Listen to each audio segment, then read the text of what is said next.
प्रस्तुत कहानी आप सुन रहे हैं विश्वंभर नाथ शर्मा कौशिक द्वारा लिखा, जिसका नाम है मद। राय बहादुर केशव प्रसाद उन आदमियों में से थे जिनका विश्वास था कि संसार में धन ही सब कुछ है। जिसके पास धन है वही श्रेष्ठ है और वह सब कुछ प्राप्त कर सकता है। राय बहादुर साहब का परिवार 8-10 आदमियों का परिवार है। 3 पुत्र, 2 पुत्रियां, पत्नी, विधवा चाची इत्यादि से परिवार भरा पूरा है। बड़ा लड़का कृष्ण प्रसाद डिप्टी कलेक्टर है और बाहर रहता है। रात के 8 बजे थे। राय बहादुर साहब अपने कुछ मित्रों तथा खुशामदियों सहित अपने विशाल भवन के एक सुसज्जित कमरे में बिजली की अंगूठी के सन्मुख। आज बड़ी सर्दी है, एक सज्जन ने कहा। हाँ, आज कल से भी अधिक है। ऐसे में सर्कस देखने चलना तो मुसीबत है। अरे न चलिएगा तो टिकट रद्दी हो जाएंगे। चलेंगे तो मगर आनंद नहीं आ पाएगा। अरे शॉल बॉल ले लीजिएगा, हम तो तूस लेकर आए हैं, एक ने कहा। जी मैं कंबल लेकर आया हूँ। ये न समझिएगा कि आपके पास तोश है, वह मोल में भारी है तो ये तोल में भारी है। सब लोग हंसने लगे। राय बहादुर साहब बोले, यह बराबरी अच्छी दिखाई। भारी दोनों है, एक मोल में तो दूसरा तोल में।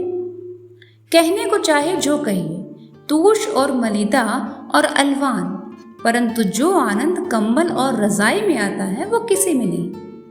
राय बहादुर बोले, तूश वगैरह हल्के होते हैं और साथ ही काफी गम भी इसके लिए इनका मूल्य है। रजाई और कंबल ओढ़े चलना फिरना कठिन होता है। हाँ, बस इतनी ही सुविधा है। रात को तूश ओढ़कर सोइए तो पता लग जाए। रात में तो लिहाफ और कंबल ही काम देते हैं। गधे हो, तूश इत्यादि का उपयोग रात में ओढ़कर सोने में नहीं होता, राय बहादुर जी ने कहा। क्या क्या गप लोग हाँक देते हैं। एक साहब उस दिन कह रहे थे कि पहले ऐसे तूश होते थे कि यदि जमे हुए घी के कुप्पे पर लपेट दीजिए तो घी पिघल जाता था। हाँ तो क्या हुआ, ऐसे तूश बनते रहे होंगे।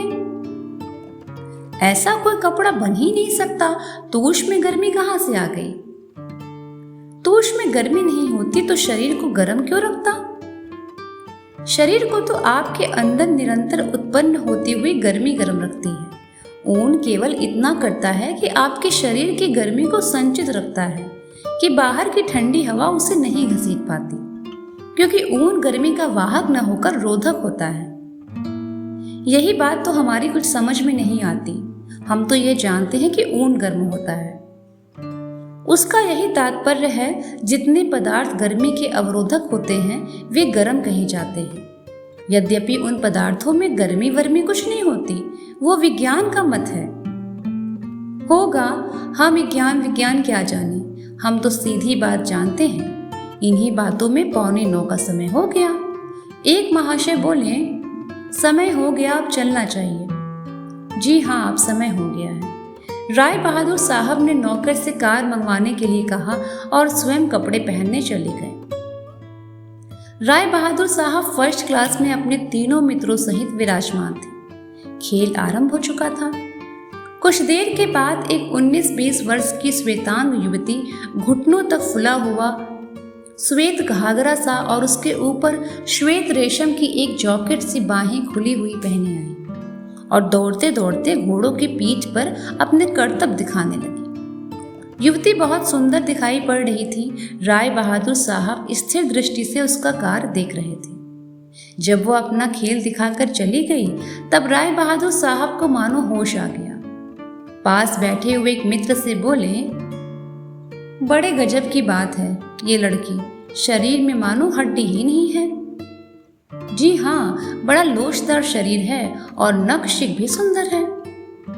क्या कहने हैं, हूर की बच्ची है, दूसरे मित्र ने कहा। इसको तनख्वाह बहुत मिलती होगी। हाँ, इसमें क्या संदेह है। भला कितनी मिलती होगी? राय बहादुर साहब ने पूछा। 1500 तो मिलते ही होंगे। 1500 में तो बड़ा अंतर है यार, तीसरे मित्र ने कहा। मेरा मतलब है कम से कम 500 और अधिक से अधिक 1000। कल जरा पता लगवाना चाहिए, राय बहादुर साहब ने बोले। क्या करोगे पता लगवाकर? राय बहादुर साहब किंचित मुस्कुराकर बोले, तबीयत। अच्छा जान पड़ता है तबीयत आ गई, लेकिन यहाँ आपकी दाल नहीं गलेगी। क्या कहते हो दाल नहीं गलेगी? रुपया वह चीज है जो पत्थर को भी गला देता है, दाल तो दाल। यहाँ रुपया काम नहीं देगा, रुपया हर जगह काम देता है, यहाँ भी काम देगा। मुझे तो संदेह है। अच्छा, कुछ शर्त बदलो, राय बहादुर साहब ने कहा। शर्त वर्त बदलना तो अपनी समझ में नहीं आता। मैं शर्त बदलता हूँ, तीसरे सज्जन बोल उठे। क्या शर्त बदलते हो? जो आपका जी चाहे। 1000 रुपए की रही शर्त? रुपए की शर्त तो व्यर्थ है। देखिए, यदि हार जाएं तो ये कहना छोड़ दें कि रुपया सब कुछ कर सकता है। राय बहादुर ने पूछा, और जो तुम हार गए तो मैं मान लूंगा कि वाकई रुपया सब कुछ कर सकता है। जरा समझ बूझ कर शर्त दो। थिएटर सर्कस की औरतों पर ऐसी शर्त बदलना मूर्खता है। ये तो पैसे से हस्तगत की जा सकती है। हाँ, क्या हुआ, परंतु कम से कम कोई हिंदुस्तानी तो इसे पैसे के बल से भी हस्तगत नहीं कर सकता। मेरा ऐसा विश्वास है और इसीलिए मैं शर्त बदल रहा हूँ। राय बहादुर जी ने कहा, तो रही शर्त? हाँ रही। जो कह दिया सो कह दिया, उसको अब नहीं बदलूंगा। तो बस ठीक है। कितना लेगी ससुरी? 1000, 2000, 4000, 10,000? बस 10,000 तक का बजट रखा है। बजट तो और भी बढ़ सकता है। अब तो शर्त बदी है ना। खर्च चाहे जो भी हो जाए, परंतु इतने से अधिक खर्च नहीं होगा। अच्छी बात है। इसके पश्चात खेल देखने लगे। खेल समाप्त होते होते श्वेतांग लड़की एक बार पुनः दूसरे ड्रेस में आई, जो पहले से भी अधिक आकर्षक था। इस बार उसका खेल समाप्त होने पर राय बहादुर साहब ने खूब ताली बजाई, जोर से चिल्लाकर एक्सीलेंट, ग्रैंड इत्यादि शब्दों का उच्चारण किया। श्वेतांग लड़की एक बार इनकी ओर देखकर मुस्कुरा दी। राय साहब गिरते हो गए। दूसरे दिन राय बहादुर साहब के गढ़ छूटे। 3-4 दिन में लड़की से राय बहादुर साहब का परिचय हो गया। लड़की एक अंग्रेजी होटल में ठहरी हुई थी। लड़की के साथ लड़की का पिता और बड़ा भाई था। ये तीनों स्पेनिश थे। लड़की का नाम इसाबेला था। बाप का नाम पीडो और लड़के का वेलेंटिनो था। वेलेंटिनो भी सर्कस का खिलाड़ी था। पिता घोड़ों की देखरेख करते थे। राय बहादुर साहब इन लोगों से एक बार नित्य मिलते थे।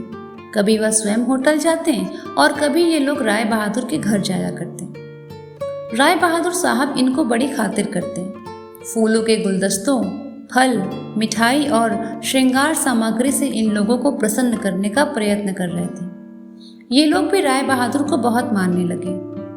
राय बहादुर साहब की कार इनके लिए हर समय उपस्थित रहती थी। राय बहादुर साहब स्वयं भी इन्हें घुमाने फिरने ले जाया करते थे। एक दिन सर्कस की छुट्टी थी। राय बहादुर इसाबेला को कार पर लेकर घूमने चले। उस दिन इसाबेला अकेली थी। राय बहादुर साहब भी अकेले ही थे और स्वयं ही कार को ड्राइव कर रहे थे। इसाबेला अगली सीट पर राय बहादुर साहब के बगल में बैठी थी। नगर के बाहर छावनी की ओर जाकर राय बहादुर ने एक निर्जन स्थान पर कार रोक दी। अंधकार हो गया था। इसाबेला ने पूछा, क्या बात है? राय बहादुर साहब ने कहा, कुछ नहीं, जरा देर रुक कर चलेंगे। कुछ क्षण मौन रहकर राय बहादुर ने कहा, तुम सर्कस की नौकरी क्यों करती हो इसाबेला? मुझे शौक है। बड़ा खतरनाक काम करती हो, जरा चूकने से प्राण जा सकते हैं। यही तो आनंद है। ये आनंद का विषय नहीं, भय का है। मुझे तो तनिक भी भय नहीं लगता, इसाबेला ने हंसकर कहा। जब तुम खेल करती हो तो मेरी छाती धड़कती रहती है। वो कुछ नहीं, मुझे उसी में आनंद आता है। तुम सर्कस की नौकरी छोड़ दो। क्यों? जितनी तनख्वाह तुम वहां पाती हो उतनी मैं तुम्हें दे दूंगा। इसाबेला हंस पड़ी, बोली, तनख्वाह की क्या बात है, मुझे अपनी कला से प्रेम है। तो अब तुम कला का प्रेम छोड़कर मुझसे प्रेम करो। ये कहकर राय बहादुर साहब ने इसाबेला के गले में बाहें डाल करके उनका चुंबन किया। इसाबेला ने पीछे सरक कर एक तमाचा राय बहादुर साहब के गाल पर मारा और स्पेनिश भाषा में न जाने क्या क्या कहने लगी। राय बहादुर साहब अंग्रेजी जानते थे, स्पेनिश भाषा नहीं जानते थे। वो समझ ही नहीं सके कि इसाबेला क्या कह रही है, परंतु इतना अनुमान लगा लिया कि संभवतः गालियां ही दे रही है। राय बहादुर साहब ने अपनी बाँह खींच ली और झट अपनी जेब से चेकबुक निकाली, फाउंटेन पेन निकाला और चेकबुक खोलकर कहा, बताओ तुम्हें कितना रुपए चाहिए, बताओ उतना लिख दूंगा। इसाबेला ने एक तमाचा और जड़ा। इस बार वह अंग्रेजी में बोली, बेवकूफ़ गवार हिंदुस्तानी समझता है मैं रुपया पैदा करने के लिए सर्कस की नौकरी करती हूँ। वो मेरी कला है, मेरा शौक है, लाख रुपए के लिए भी मैं उसे छोड़ नहीं सकती। ये कहकर इसाबेला कार से उतर पड़ी। राय बहादुर साहब क्यों क्यों कहते रहे। इसाबेला पैदल ही चलती। कुछ दूर चलने पर एक खाली तांगा मिल गया, उसे लेकर वह वहीं चली गई। राय बहादुर साहब कुछ क्षण बैठे सोचते रहे, तत्पश्चात कार लेकर चलती। दूसरे दिन राय बहादुर साहब ने देखा कि उनके दिए हुए सब उपहार वापस आ गए। उनके साथ एक चिट्ठी थी। उसमें केवल इतना लिखा था कि अब मुझसे मिलने का प्रयत्न मत करना इसाबेला। उस दिन संध्या समय राय बहादुर साहब ने मित्र मंडली से कहा कि मैं शर्त हार गया, निसंदेह रुपए से सब चीज़ें प्राप्त नहीं हो सकती।